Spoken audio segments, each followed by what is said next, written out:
Namo tassa bhagavato arahato samma sambuddhassa.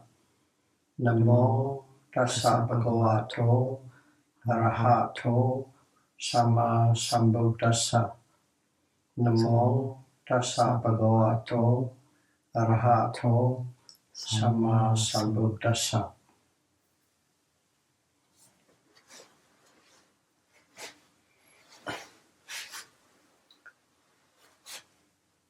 Dhamma of Peace series, number 40. Non-self, no soul. Sakkaya and Anatta. Sila, Samadhi, Panya.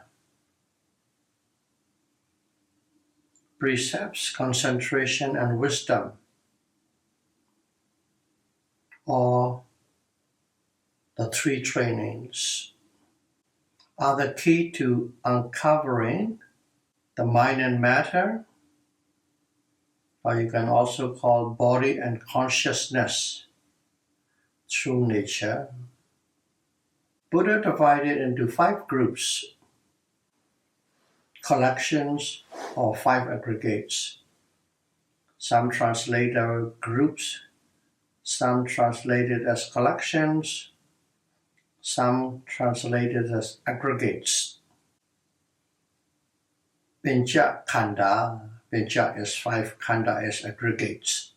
Buddha divided into 5 groups consisting of 1 material and 4 mental to experience and understand the body and mind. The 5 aggregates are matter, rupa, feelings, vedana, perception, sanya, mental formation, sankhara, and consciousness, vijnana. These 5 collections are the noble truth of suffering. In other words, mind and body is the noble truth of suffering. The detailed version, the 5 aggregates, are the noble truth of suffering. So let's go one item at a time.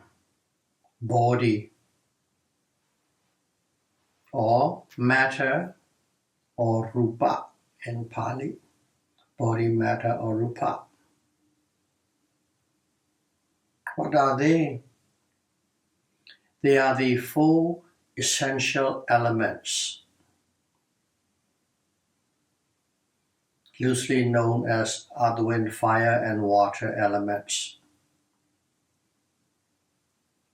What earth means is hardness and softness.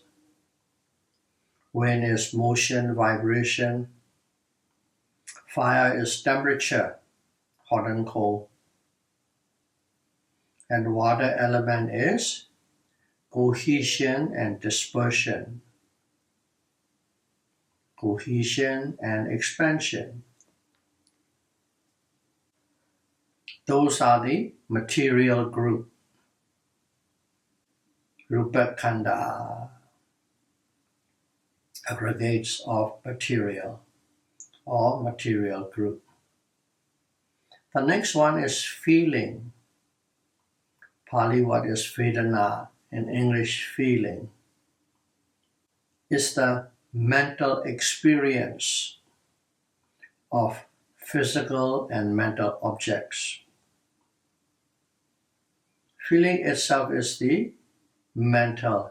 It is the experience of the physical objects and mental objects when they come into contact. That is feeling. Just to give some idea, anger is a feeling, joy, sloth, torpor. Those are all feeling, vedana. Hard, hot. They are also feeling, even though it is hot. It's a physical An iron rod is hot, but the experience of the hotness is mental. So it is feeling or vedana. The third one is perception and Pali sanya. Perception, sanya. It is the remembering the experiences as one perceives them. When one is come in contact with physical or mental object, one experiences it. Vedana. But that experience, one cognize and remember them. That remembering process is sanya. And they remember as they experience it. It may or may not be in line with reality. What it means is someone might consider roses are lovely and beautiful, nice to have. Another person, the experiences when he was picking up a rose for the first time, the thorn really pricked into the thumbs quite badly. And from then on, he or she deal with that with rose, with cautions, because of the bad experience. Two people, the same object, two different experience. And whatever experience one have, if one remembers that, that is sanya, perception. One remembers rose with a good feeling, one remembers the rose with bad feeling. So this is a remembering group. Group, collection, aggregates, one and the same. The fourth one is mental formation, sankhara. There are 50 of them, 50 mental associates. And whenever the mental associate, there is always volition. So, volition, or you can call it intention. Volition or intention is the leader of that group. So, it's also called as volitional activities, mental formation, sankhara, or volitional activities, because volition is like a salt. Salt is in every dishes, just like that. Volition is everywhere whenever there is a mental formation occurs. So the process of sankhara, let's say when sankhara is in operation, it consists of one, volition. Second, action. Volition. Without volition, there will be no action. Volition, action. And whenever there's an action, what happens? There's an application of effort. So the process of sankhara consists of three categories: volition, action, and applications of effort. So this group is volitional group, material group, experiencing group, remembering group, volitional group. Just to little expand this to understand closer what volition cetana is. A donation will materialize. No. A volition will not materialize if the volition to donate is not intense or strong. If your intention or if your volition is not strong, should I, shouldn't I, should I? And then, oh no, forget about it with this excuse or that excuse. Because the volition is not strong, the volition is not intense. Any physical or verbal actions with great effort. When you do action, there must be effort. Physical deed or verbal actions with great effort will arise when volition is vigorous, when the intention is very strong. Only then they arise. So the key thing is volition. Buddha said, strong volition generates physical and verbal action. And something happen and do, physical deed and verbal speech, what happened? Karma happens. Good karma, bad karma happen. So you can also call volition is karma, karma is volition. The fifth and the final one is Vijnana Khanda in Pali. Vijnana is the consciousness, Khanda is the aggregate of consciousness. A collection of Dhamma, of knowing, is Vijnana Khanda. A collection of Dhamma called consciousness is Vijnana Khanda. So it is the consciousness. Consciousness by itself is simply an ability to know an object. But whenever one knows, there's something little extra than knowing. Knowing good, knowing bad, knows with joyfully, know with anger. So, if the consciousness is split into detail, there are 89 types of consciousness. You can say one consciousness, knowing, Vijnana Khanda, knowing, but in a stricter sense, there are 89 of them. So it is the group of consciousness group, Vijnana Khanda. This is the fifth one. In Vipassana, one observes mind and body continuously without a break or gap to build concentration. And with that concentration, one knows the anicca, dukkha, anatta, impermanent suffering and non-self nature of the mind and body. That's what Vipassana does. If you apply Vipassana, use Vipassana, practice Vipassana, but it must be continuous, no break, no cut, with commitment. Then concentration arises.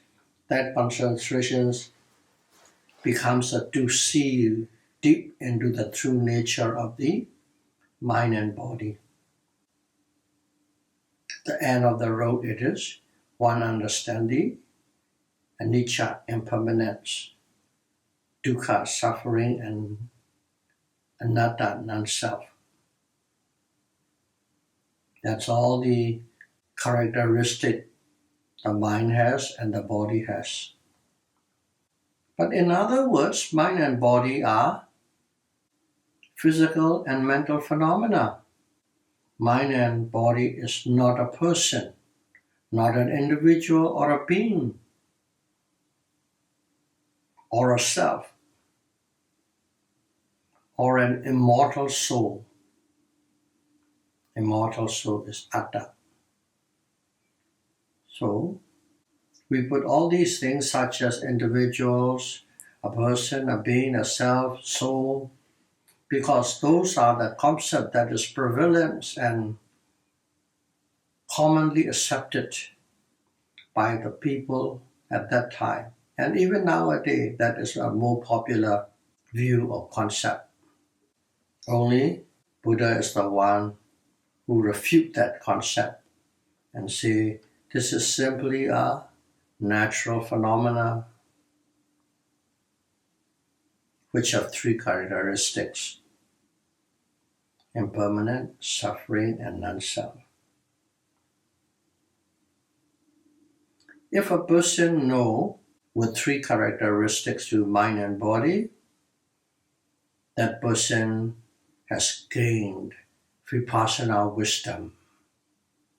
That is what is called vipassana wisdom. Constant, continuous arising and passing away is impermanence. We say impermanent nature, impermanent nature. What is it?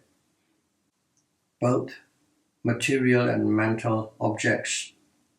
They are constantly arising and constantly passing away instantly. That phenomenon is called anicca. And that anicca is oppressing on every body and mind. Oppression by constant rising and passing away is called suffering, dukkha. That's what Buddha means by dukkha. Whenever we say dukkha or suffering, we think, oh, we fell down, broke the legs, cracked the head, or split with the loved ones. The obvious one. Yeah, they are dukkha too, but they are obvious. Nobody needs to tell you that it is suffering. But what Buddha means suffering is everything is oppressed by this, becoming and disappearing instantly. That is dukkha, suffering. And uncontrollable or ungovernable nature. You can't control anything, you can't govern anything, whatever it is. And it has no essence or core. Even though you can't control it, it is not that some solid thing. If you probe into it, there's no essence, there's no core. And that nature is called no soul, anatta. The Buddha called it no soul, anatta. Because atta is soul. So no soul means anatta. A negates the whatever meaning that follows. Anatta, anatta. In other words, no soul. Not being able to control, not being able to govern, and has no essence, and there's no core feature. Those are the qualities. And those qualities are called anatta, no soul. If one practice and see anicca, understand anicca experientially, one also see anatta. Because anatta is uncontrollable, ungovernable. What is breaking down all the time? Impermanence. You just can't control that breaking down. So anicca is anatta, anatta is anicca. If you understand anicca, you understand anatta.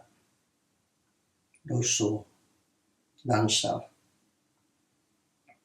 If one sees dukkha, what is dukkha? It is the oppression by the breaking down process. And who's oppressed? The mind and body. So, if one sees dukkha, suffering, due to the oppression of impermanence and nature, one also sees anatta. Anatta. And this anatta is the exact opposite of an indestructible, immortal, eternal soul. The concept of soul is it cannot be destroyed, it never dies, and it is eternal. And that is a little soul or a little entity, a little being, something like that. That is the concept of soul. So Buddha refute that and say there is no soul. So in other words, no soul concept. There is no soul. Anatta. So the correct view or the wrong view arises based on the above explanation. If you look at these explanations, there are two views come out. One is the correct view and one is the wrong view. Let us look at the body, rupa. A body or matter or rupa are the four great essential elements. Earth, wind, fire, and water, or hardness, motion, temperature, and cohesion. The correct view arises if one knows the true nature of the body. In other words, if somebody look at his own physical body, and all that we experience and see is hardness, motion, temperature, and cohesion. Everything is that, nothing else. And if that's the case, correct view arises because it is identifiable, provable, concretely, experientially known those qualities and characters. That's why the Buddha called it correct view. Let's say a person is there in a room and that room is very hot, so the condition around the body is hot. If one knows that it is simply hot, the conditions are hot, then that is called the right view.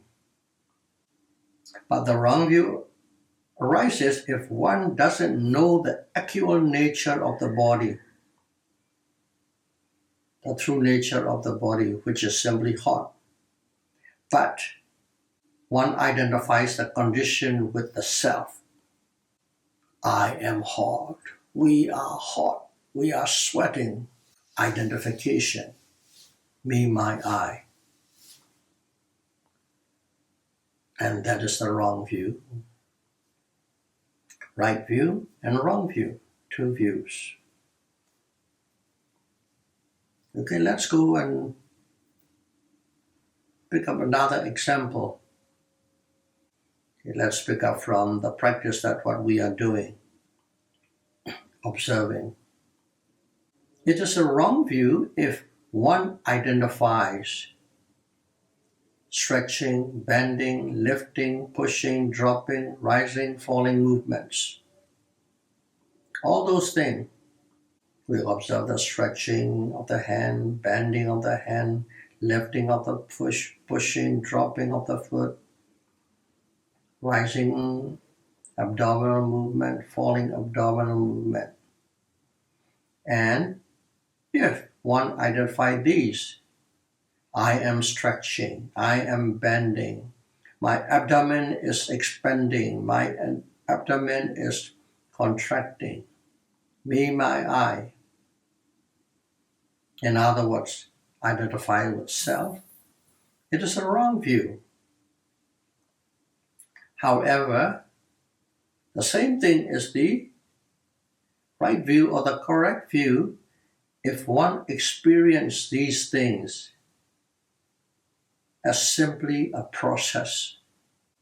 All the conditions put together, there's a lifting movement. All the conditions put together, there's a dropping movement, and so on. Same thing, split into two views, wrong views and right views. Okay, we are talking a lot about the right views. Let's delve into a little into the wrong view. There are three kinds of wrong view. One is called miccha ditthi. Miccha means wrong. Ditthi is view. So miccha ditthi means wrong views. Pali word miccha ditthi, wrong view. From the Buddhist point of view, body and mind, or body and consciousness, are physical and mental phenomena that are becoming and ceasing instantly all the time. Supreme beings, any supreme beings, do not create them. From the Buddhist point of view, that's what mind and body is. But if one believes that they have been created by a supreme being or God or gods, then it becomes a wrong view. In other words, believing in any religion, any other religion is a wrong view. In the world, Buddhism is considered as a religion, but in reality, it is not religion. Religion has a supreme being or a God, a creator. Buddhism has no supreme being, no God, no creator. So believing in other religions is the wrong view, miccha ditthi, one type of wrong view. Another type of view is called Sakkaya-Ditthi. Sakkaya-Ditthi. But to try and explain that Sakkaya-Ditthi, one must understand what Sakkaya is. S-A-K-K-A-Y-A, Sakkaya. It is the combined word of sa, S-A, sa, and kaya, K-A-Y-A. Sa and kaya. When you combine those two, become Sakkaya. Sa, S-A, sa. Sa means genuinely obvious, genuinely evident, and really and truly prominent. That is sa, the meaning of sa. And kaya means a process. So, Sakkaya is the Dhamma process.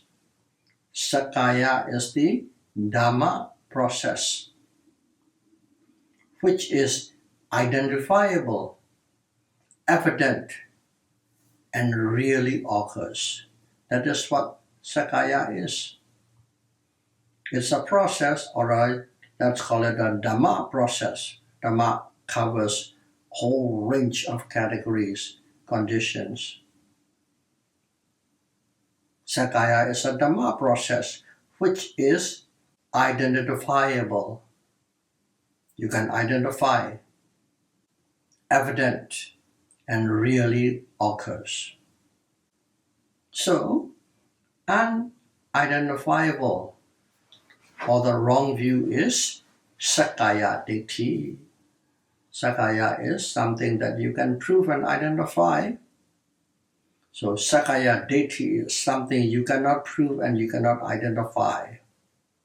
Sakkaya-Detti is a wrong view.